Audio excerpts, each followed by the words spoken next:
Welcome to part 2 of me confronting my parents after they showed up to clean my house and help me when I wasn't home and didn't ask for this. Basically, it's a few days after they came and cleaned, and I'm going in places like my office, which is not a community space. And my office has had so much moved around and thrown out, and I'm just really stressed out about it. I have to go through the trash that's sitting out at the curb. I'm finding all of these new items with tags. I'm finding sentimental things like the first rose I got from my boyfriend that I wanted to press. It was thrown in the trash. Again, new things in the box are with tags. I found different craft projects I was working on, boxes I needed to store electronics in when I wasn't using them, backgrounds I was using for different videos that I worked on, not just thrown away where I could pull them back out, but just ripped and torn and folded up and crushed. Oh, and my business laptop, which I recently bought that cost something like $2,600, that had like about 10 pounds of stuff on it where I was very afraid that the screen was going to end up cracked. So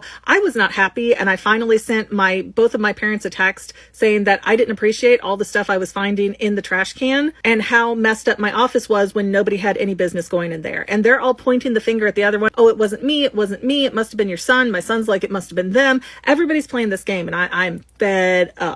And I told them, everybody's pointing their finger at the other one and somebody did it. So, this is why you need to leave my stuff alone. Worry about yourself. And in that, I was like, oh, and can we address how you're telling me that I'm a horrible mother who can't control my son when he has a whole team of doctors and specialists and even a one-on-one aide because he has so many issues that he is diagnosed with by doctors that he needs so much help to get through just, a partial day at school even. And I mentioned that I also heard them say that I was lazy and gold digging and never wanting to work a day in my life. So me wanting them to take some accountability for themselves and, apologize for trash talking me to my children again, because every time I catch them, they deny that they ever said it and that my children must have misunderstood. But now I caught them and I'm like, yeah, I heard this for myself. And I caught them and I said, yeah, I could hear you talking in the house. I have different electronics that connect to my tablet that I can eavesdrop with. And so instead of saying, oh, I'm sorry, that was really shitty of us, my mother contacts my oldest, my son,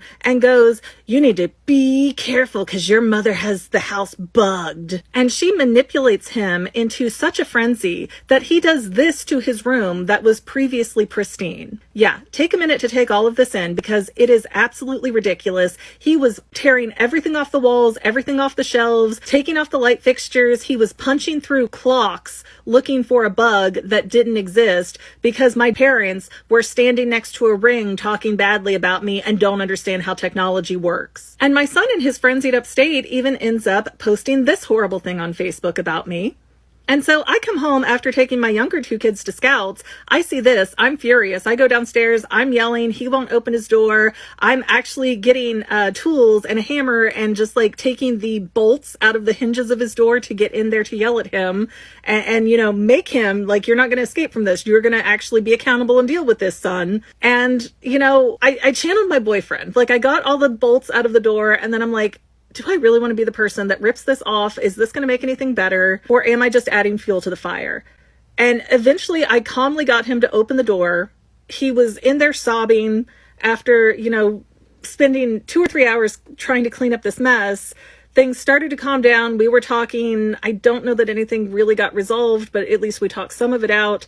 And it was nothing compared to how my parents would have treated that situation, which is exactly what I had to stop myself from doing, is being them and perpetuating those cycles of abuse. Because unfortunately, a narcissistic trait that I see in myself is the way I argue. I was not raised to argue around rational people. I was raised to argue around narcissists. So when I get upset, I tend to have really narcissistic styles of argument that aren't productive and aren't particularly helpful. And just to be able to stop and think, how would my boyfriend want me to handle this? Or how would he handle this? What would make him proud to see happen here? Because he's very much a peacemaker. He's very calm. He's very patient. And so what would he do in this situation? And trying to do that to the best that I could, I feel like it added water to the fire instead of gasoline. And so if you're ever wondering if you are a good or bad parent, just compare yourself to my parents, who are so manipulative and so unwilling to take accountability and apologize that they would harm and manipulate their own grandson to try and basically set my curtains on fire so that I'm too distracted to focus on them and be mad at them. They used my kid as a pawn so that they didn't have to say that they were wrong or they were sorry. How shitty of a person can you be? And don't get me wrong, my parents love with money. They give me stuff. They let me have stuff for free. They will help me financially if I need it, but any kind of emotional help that I need, anything of that matter, I am completely on my own. So the other day I learned that being the better person is not necessarily being the richer person. It's being the person who actually tries to be a decent human being. I don't know if that's helpful for anybody else, but I had to get it out there because it's so insane.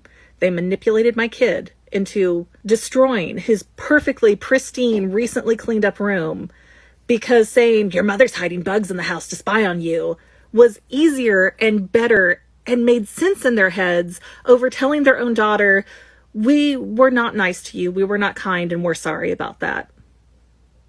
Great.